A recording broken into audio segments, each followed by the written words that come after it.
নমস্কার, আমি শেখর আর আপনারা দেখছেন এনপ্রেস নিউজ বাংলা, সময়ের সাথে আপনার পাশে। এই ভারতবর্ষে এই বিভিন্ন রাজ্যে শিক্ষাঙ্গনে একটা হিংসার বাতাবরণ তৈরি হয়েছে। আমি বড়, তুমি ছোট, এই জায়গা তার রেশ পড়লো এই আন্দোলনে প্রভু জগবন্ধু কলেজে আজকে ধুমধুমার কাণ্ড তৈরি হয়ে গেল। এসএফআই এবং তৃণমূল কংগ্রেসের ছাত্র পরিষদের দুই দলের মধ্যে ধুমধুমার কাণ্ড।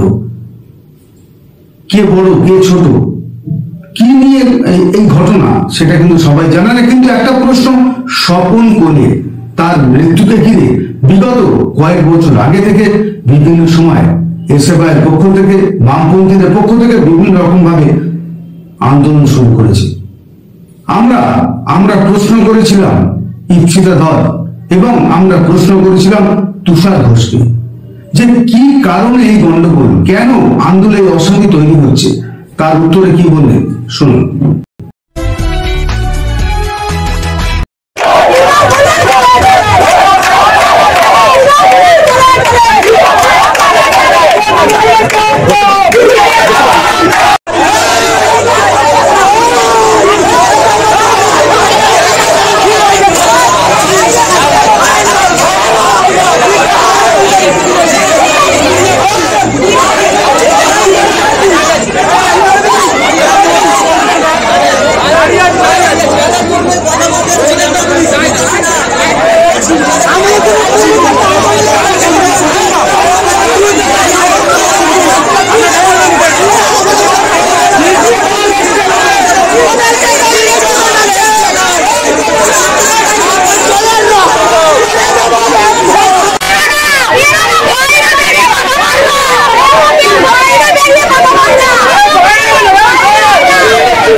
ছাত্রছাত্রীরা তাদের পছন্দের পতাকা নিয়ে কলেজের ভিতরে ঢুকবে, এতে কার সমস্যা?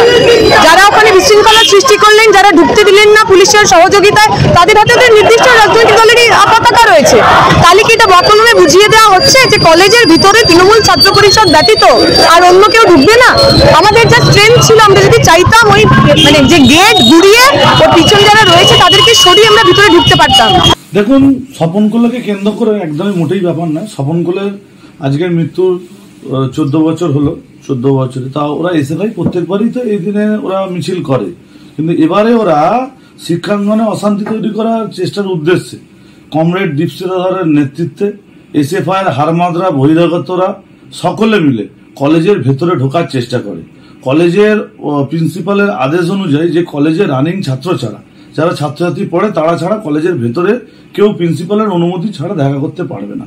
জোর জবরদস্তি কলেজে ছাত্রছাত্রীদের উপর হামলা চালিয়ে আমাদের ফ্লেক্স, পোস্টার, ফেস্টুন, ঝান্ডা ছিঁড়ে গুন্ডামি করে ওরা একটা নৈরাজ্য তৈরি করার চেষ্টা করেছিল। ওরা কলেজের ভেতরে ঢোকার চেষ্টা করেছিল। কলেজের সাধারণ ছাত্রছাত্রীরা, তৃণমূল ছাত্র পরিষদ থেকে শুরু করে আপামর সাধারণ ছাত্রছাত্রীরা বাধা দিয়েছে।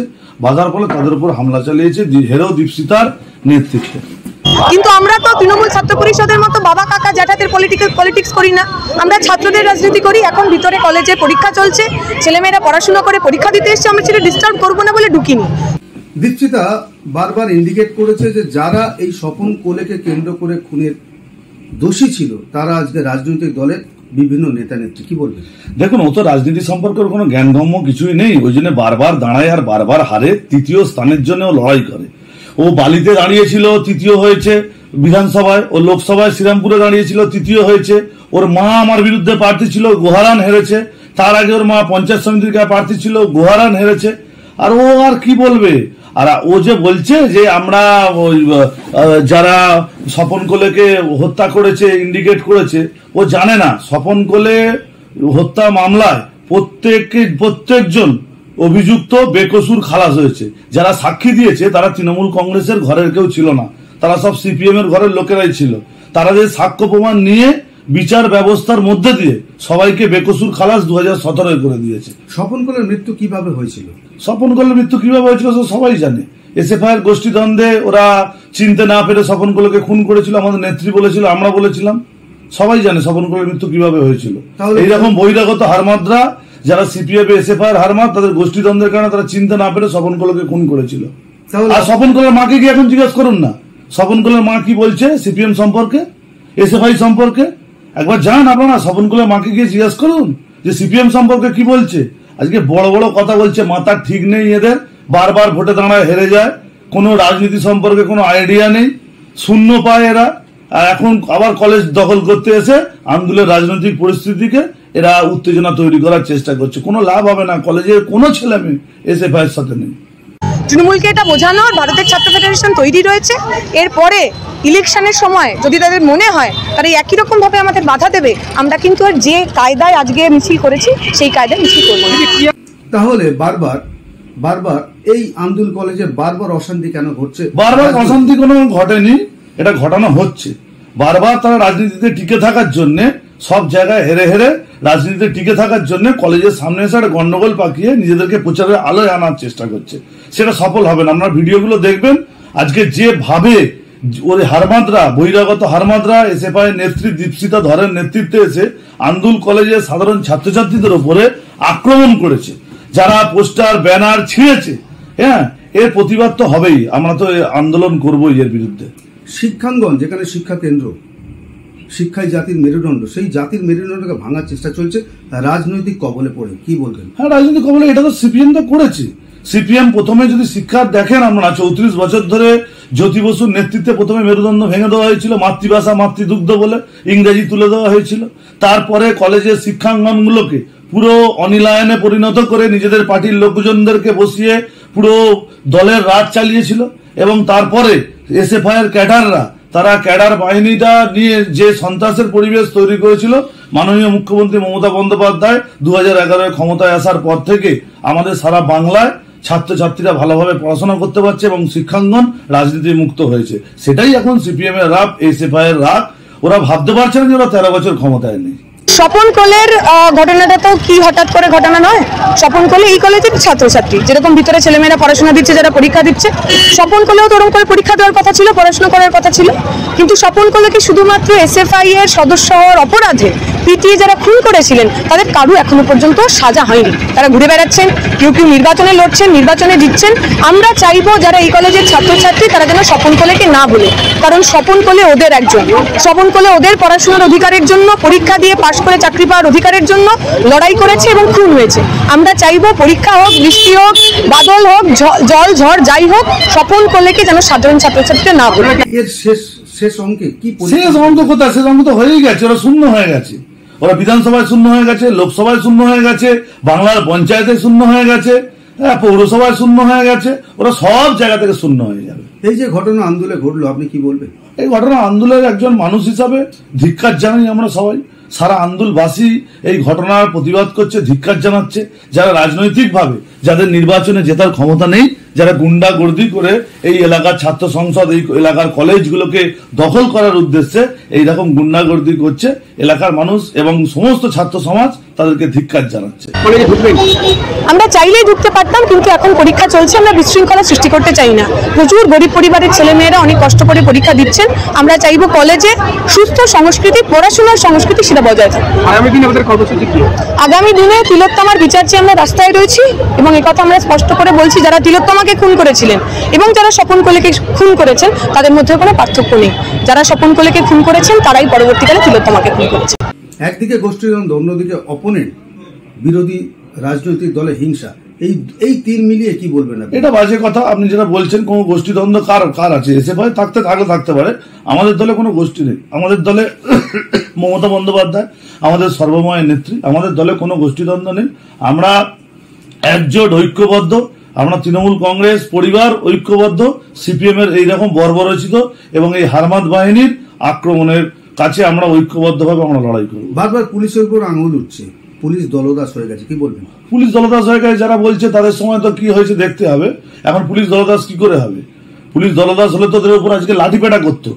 পুলিশ যদি দলদাস হতো, ওদের কাছে লাঠিপেটা করে পিঠের চামড়া গুটিয়ে দিত।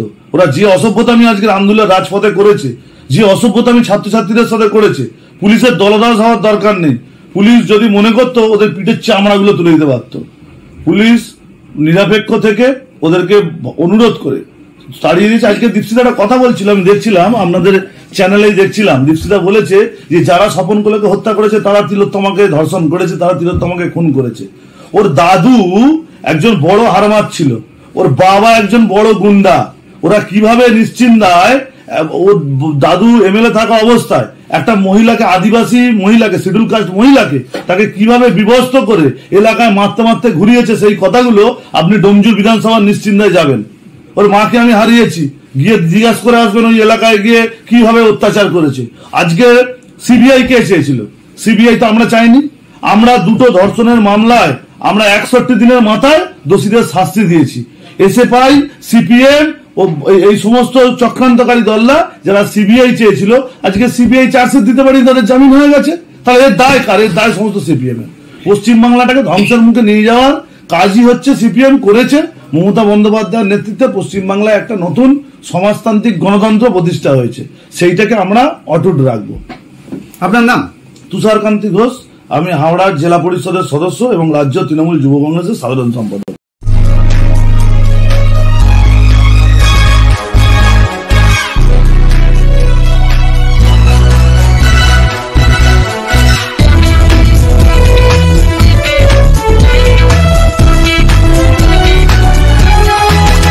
আপনারা দেখছেন এনপিএস নিউজ, সবার সাথে সবার মাঝে।